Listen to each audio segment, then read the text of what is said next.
está começando mais um Fala Aí. Este programa é uma parceria entre os cursos de Comunicação Social e a Agência Experimental de Comunicação da Universidade Veiga de Almeida, campus Cabo Frio. E no programa de hoje nós estamos recebendo o aluno de jornalismo Arthur Guimarães, que foi diretor do documentário Autoriza o Árbitro, que fala sobre a experiência de 4 atletas do futebol em suas diferentes gerações. Arthur, muito obrigado por ter aceitado o nosso convite de estar aqui hoje. É um prazer receber você no nosso programa. E conta um pouquinho pra gente por que vocês escolheram esse tema, falar sobre futebol e mais especificamente sobre esses atletas. Quando escolhemos esse tema, a grande maioria do grupo sempre gostou de futebol, sempre foi muito inteirada sobre futebol, a gente ficava na sala discutindo sobre futebol. Então, a primeira oportunidade que o professor deu de que a gente pudesse escolher um tema foi esse que a gente quis utilizar. Só que quando a gente decidiu fazer o trabalho, a gente queria falar mais sobre categoria de base, que é as divisões menores, né, das pessoas com menor idade até chegar no futebol profissional. Porém, a gente, quando entrou em contato com a Cabo Friense, que a gente queria fazer aqui, houve um contratempo, a gente não conseguiu se acertar e a Vanessa, que era professora nossa na época, ela deu a ideia de fazermos com jogadores específicos e falar cada um em sua geração, podendo abordar essa questão das categorias de base, mas podendo falar da história de cada um também, do que cada um passou e qual experiência pode levar. E como que vocês chegaram até esses personagens? Quem são esses personagens?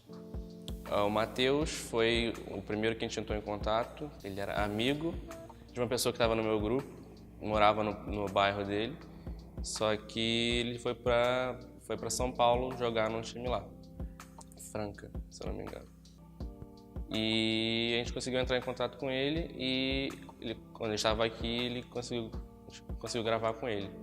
O Maciel, ele era jogador pelo Porto, jogou pelo Porto, Braga, e ele dá aula de futebol ali em Cabo Frio atualmente. Ele era até professor do Joel, que foi com quem eu entrei em contato, consegui entrar em contato com ele. O Rondinelli, na verdade, a gente queria pegar o Leandro, que também era jogador do Flamengo, só que a agenda dele estava lotada. E depois que a gente conseguiu entrar em contato com ele, foi até uma coisa meio que coincidência, entre aspas, porque ele apareceu na loja em que meu pai trabalha e a gente conseguiu, né, esse contato um pouco mais rápido. E o Dirceu também foi, entre aspas, uma coincidência, porque ele trabalhava lá na Cabo Friense e quando a gente foi lá entrevistar o Matheus, foi ele que fez essa ponte. Essa ponte entre a gente. Depois a gente foi descobrir que ele também foi jogador de futebol. Aí a gente conseguiu linkar todos os personagens. E conta pra gente, como é que foi sua experiência com esse projeto? Quais foram as maiores dificuldades que você e o seu grupo encontraram durante todo esse processo? Então, a primeira coisa que foi mais dificuldade assim pra gente foi conciliar o horário. Que às vezes o horário que a gente podia, as pessoas, os entrevistados não batiam. Às vezes o dia também não era compatível, né? Porque teve uma vez que a gente foi entrevistar, a maioria do nosso trabalho é todo a filmagem dele é em cenário aberto. E teve um dia que choveu e a gente, vamos cancelar hoje, como é que vai fazer? A gente acabou meio que fazendo, né, adaptando fazendo num lugar fechado, apesar de não ser a nossa vontade. E também foi a questão da locomoção, de como linkar o útil e o agradável para cada uma das partes. Fora isso, como é que foi a experiência no todo? Foi uma experiência boa? Foi uma experiência mais traumática? Não digo traumática, mas foi não desgastante, mas foi algo legal. Eu gostaria de fazer outras vezes. Sempre gostei dessa parte de documentário, de contar uma história, principalmente de futebol, que eu acho que é o que mais me pega pela emoção, vamos dizer assim. E foi algo que a gente foi na correria, batalhando para fazer, apesar dos impasses e dos problemas. Acho que foi uma experiência legal, uma experiência que eu posso levar para futuros trabalhos. E essa foi a primeira experiência de vocês com o produto audiovisual ou vocês já tinham feito alguma coisa nessa área? Então, eu já tinha feito um outro vídeo, que na verdade não era em área de documentário, era mais como se fosse um trailer para um evento que tinha acontecido, mas era, vamos dizer assim, era uma coisa mais amadora, né? Não que aqui seja algo profissional, mas a gente sempre tenta fazer da melhor qualidade possível. Então, eu tentei usar um pouquinho do que eu já sabia para tentar agregar ao trabalho. E Arthur, a gente sempre pede para o nosso convidado dar uma dica do que ele diria para os alunos que vão fazer documentário daqui para frente, e qual a dica você daria para esses alunos?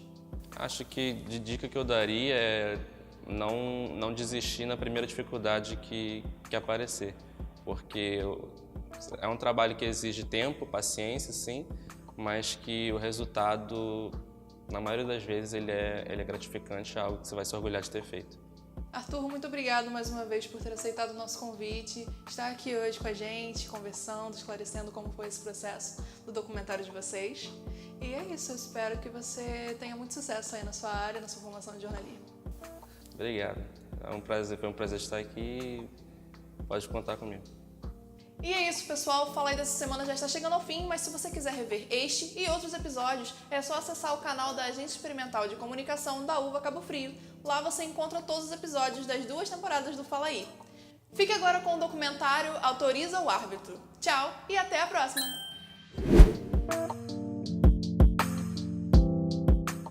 O futebol surgiu na Grã-Bretanha, mas foi no Brasil em que o mesmo foi altamente reconhecido pelo mundo afora devido ao futebol e às conquistas de Pelé e companhia em 1958, 1962 e 1970, além de outras 2 conquistas em 94 e em 2002. Para Bebeto, posição legal, Romário no meio, vai Romário! Vai Romário! Vai Romário! O futebol está intrinsecamente ligado à vida de cada jovem e cada criança no país. É por causa dele que criamos laços com o time de coração. Desde pequeno já nos dão uma camisa e uma bola. O futebol une famílias, o futebol para guerras, o futebol não faz distinção entre raças, gêneros, alturas e afins. E esse também alimenta sonhos em cada criança que busca nas categorias de base um objetivo, um alvo, um sonho. Porém, isso não é produto dos dias atuais. Isso está desde a fundação do esporte até o minuto passado, ultrapassando gerações. Comecei jogando pelado, como se diz, né? Futebol de rua. Aí um olheiro daqui mesmo, Cabo Friense, me viu e pediu para me vir para cá, e assim começou a minha trajetória. Saí do interior de São Paulo. Minha cidade natal é São José do Rio Pardo, divisa ali com o sul de Minas, perto de Poços de Caldas. Com meus 13 para 14 anos eu tive a oportunidade, através de um sergipano que já tinha passado pelo Flamengo na década de 42, 43, 44, jogou no Bahia, jogou com Dida, jogou com Bria, enfim. Esse sergipano foi meu segundo pai, que eu o denominei, ele é saudoso hoje, e foi meu início de caminhada para a minha vida profissional. 9 anos de idade, começo normal de escolinha de futebol. Depois, um pouco mais tarde, com 14 anos, foi quando eu saí de Cabo Frio, fui para o Atlético Mineiro, e aí começou uma trajetória. Depois vieram situações de júnior, depois a fase profissional, em alguns clubes, e assim, graças a Deus eu só tenho a agradecer o futebol por tudo que proporcionou na minha vida. Domina ali pelo meio, o Dirceu. Carrega, botou na frente pro Osmar. Cruzamento, bola pra área. Gol!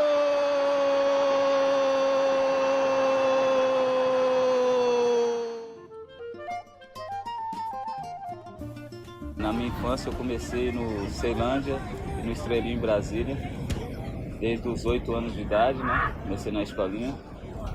Depois joguei campeonato amador por 12, 13 anos até os 16. Também no Ceilândia, campeonato juniores, essas coisas. e aos 18, 19 fui para o Cruzeiro. Chegando no Cruzeiro de Minas Gerais, fui pro Social de São João del Rei, depois profissionalizei no Guarani de Finópolis, em 97 para 98. Depois vim para o Bangu, depois para Volta Redonda e depois para fora do país. União de Leiria, junto com o José Mourinho, né? Depois Futebol Clube do Porto, Atlético Paranaense, Braga, Cabo Friense, Madureira e, enfim, até aí, né? Cheguei até aí. Tinha um irmão que jogava bola, né? Então, aonde que eu morava, na comunidade lá, desde criança, o sonho de muitos garotos era ser jogador, né? Eu tinha esse sonho, mas era um sonho escondido, porque meu irmão sempre jogou e tinha oportunidades maiores. Até que eu conseguia ir seguindo ele quando ele ia treinar, ia jogar. E um dia ele se virou e viu que eu estava seguindo ele, né, escondido. Me parou e falou: "Você quer jogar bola mesmo?" Falei: "Quero." Então ele me puxou e eu comecei a tentar. E aí o sonho foi se tornando realidade. E graças a Deus eu consegui realizar. Nossa época de fazermos teste, de iniciar dentro do clube, era com uma naturalidade. Se você mostrasse qualidade, se você tivesse realmente aptidão por essa modalidade chamada futebol, uma coisa nata do atleta, do garoto em si. Então, eu vejo hoje uma situação diferenciada em relação a quem leva, né? Que hoje há um envolvimento empresarial assim, e foge até o controle de quem tem um jogador melhor, quem tem um jogador mais ou menos. A categoria de base, na realidade, aí está o diamante, né? Você consegue detectar o diamante na categoria de base, mas ele tendo que ser lapidado, né? Ele tem que ser trabalhado, isso diariamente. E o Brasil, ele acordou um pouco mais para isso, da quantidade de diamantes que ele tem e da quantidade de diamantes que ele perdia. Hoje os clubes investem muito dinheiro para que esse atleta na categoria de base ele possa fazer entre os 15, 16, 17, 18 anos, ele já esteja pronto para jogar no futebol profissional. Futebol é muito difícil, como pode dizer, as pessoas de fora acham que são fáceis, mas ninguém sabe o que está passando, o que a gente está passando, né, no próprio clube também. Já teve clube que eu já comi por um mês macarrão, salsicha todo dia, né, e todo mundo pensa que a gente está no bem bom só por ser jogador de futebol. Hoje existe na parte de uma comissão dentro de um clube até psicólogo. Na nossa época a gente não tinha psicólogo. O próprio psicólogo era nós, entre nós mesmo, a gente fazendo que um erro meu por ter deixado acontecer um gol, eu tinha que me superar através de um incentivo do meu colega do lado, ou do próprio companheiro. Mas nós fomos de uma superação inconteste em relação àquilo que a gente teve como objetivo, como grupo, como coletividade, como profissional, para chegar onde a gente chegou. Essa parte psicológica é importantíssima, tanto quanto qualquer clube de futebol, porque dá esse suporte principalmente para os mais jovens entenderem e poderem suportar a pressão do que é o dia a dia do futebol, depois dos jogos, antes das competições importantes. Então, assim, a parte psicológica é fundamental num clube de futebol. Ídolo mesmo eu não tenho, né? Mas gosto muito do Ronaldinho, né? Ronaldinho Gaúcho, não gosto, né? Do Ronaldo e o do Dedé, né? O Dedé, que é zagueiro, que é a minha posição. Va Ronaldinho, abajo!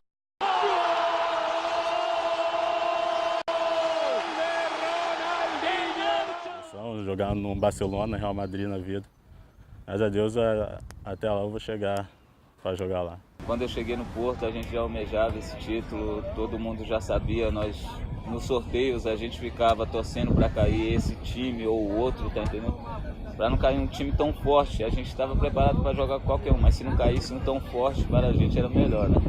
Eu acho que é um desejo de todos os jogadores, e hoje em dia mais ainda, né, de ser campeão da Champions. Eu acho que foi uma felicidade muito grande, né? Esse cruzamento, tá aí o cruzamento para Zico, bateu! Brasil! Jogar na seleção, né?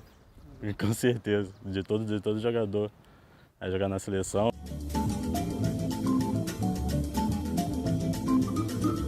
É o topo, porque eu tive a felicidade, sabia, era sabedor de que os grandes zagueiros da época eram Luiz Pereira, eram Amaral, eram Oscar, eram Polozzi, era Luizinho do Atlético.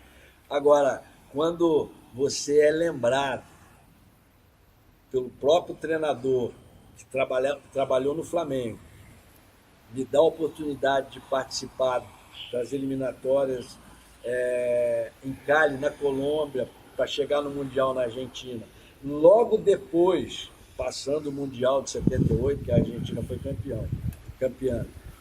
Aí eu tenho a oportunidade de ser convocado pelo Tele Santana por 2 jogos, é sinal que eu tinha alguma qualidade. É o gol que realmente deixa uma marca de que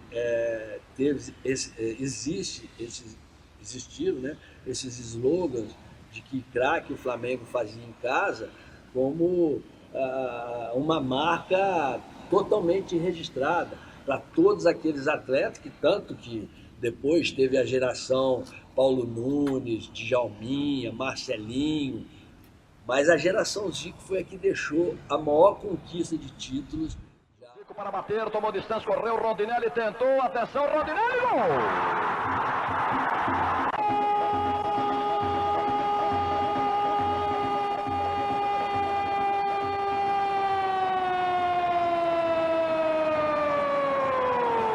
Ele é muito único, a minha vontade era ter mergulhado na geral, que existia a geral ali. Eu fui interceptado pelo Niels, que era o goleiro reserva na época, que era um grande parceiro até hoje nosso, e você entra em alucinação. Primeiramente, eu acho que é errado, né, o jogador deixar de estudar, deixar essa parte de educação.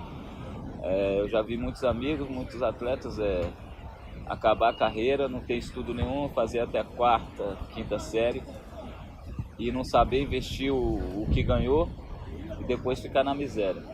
Eu acho que todo atleta tem que estudar, não pode deixar o foco de estudar, tem que jogar e estudar e manter sempre, porque o futebol pode dar certo hoje e amanhã não. Sempre me apoiaram, né? A cada dia. Minha mãe é que mais apoia, né? Todo mundo gosta do esporte, gosta do futebol quando alguém que a gente ama fica com afinco naquilo, né? O futebol me ensinou muita coisa agregada à educação. O esporte me ensinou, né? Então, o poder do esporte para isso também é muito bom. Se resolve situações com o professor de futebol e não consegue se resolver com os pais. O futebol em si, ele vai nos ensinar a ser certamente uma pessoa melhor, um cidadão melhor. E isso não está relacionado em você chegar no profissional ou não, porque a base ela foi feita e lá na frente, quando você não chega, posteriormente você tem outros caminhos. Futebol e educação, elas estão tão juntas que hoje alguns clubes, ou muitos clubes grandes, hoje se tem escola dentro dos CTs, para que os dois caminham juntos, tanto a escola quanto a situação do futebol, porque enquanto se treina futebol de manhã e descansa à tarde, estuda-se à noite, para que o menino ele entenda que, mesmo que ele não possa ser jogador de futebol, ele saia dali com uma direção para a vida dele, que ele saia dali com uma situação encaminhada para que, se não deu no futebol, certamente dará para outra profissão, entendeu? Que não desistam dos seus sonhos e que possam acreditar tudo em sempre, que nada é impossível, né? Porque o impossível Isso é impossível para o homem, para Deus nada é impossível. Não parar de lutar, né? Não parar de existir. O futebol é aquilo, o futebol é sofrimento. Como todos os trabalhos são, sofrimento para chegar no seu objetivo. Não desista dos seus sonhos, que continua sempre lutando, que lutando Deus ajuda. Eu vejo a determinação. Hoje se usa muito a palavra foco. E anteriormente a gente falou, se você quer alguma coisa, se você gosta de uma profissão, deite em cima dela. Aproveite o momento daquilo que desperta em você querer ser um excelente lixeiro, um servidor dentro da prefeitura, de ser um excelente engenheiro, de ser um excelente médico, de ser um excelente nadador, de ser um excelente atleta. Deite em cima daquilo que você gosta, daquilo que você é capaz de se sentir realizado. Eu hoje, pela graça de Deus, eu só tenho a agradecer principalmente as pessoas que estiveram ao meu lado. As pessoas que me deram a oportunidade de eu, a cada dia, de tudo aquilo que eu já vivenciei, de eu ser uma pessoa um pouco melhor. Porque tudo aquilo que fizeram comigo, eu tento passar para outros amigos, outros colegas, aquilo que de melhor a gente possa ser para o mundo. O futebol é aquele que nos faz rir, que nos alegra, mas também nos dá raiva e vontade de chorar. Tudo isso em pouco mais de 90 minutos. Esse é o futebol, um esporte emocionante desde o primeiro milésimo da partida até o apito final, onde apenas em alguns minutos você sofre, esperneia, se agita, que só se entende por aqueles que amam e são fascinados pelo esporte bretão. O futebol não é para as pessoas racionais e normais, mas sim para os loucos que gritam e apoiam seu time até a última gota de suor, o último fôlego de seus pulmões, que não cessa de cantar até mesmo rouco. O futebol é para quem o ama, e isso tudo só começa quando... Au!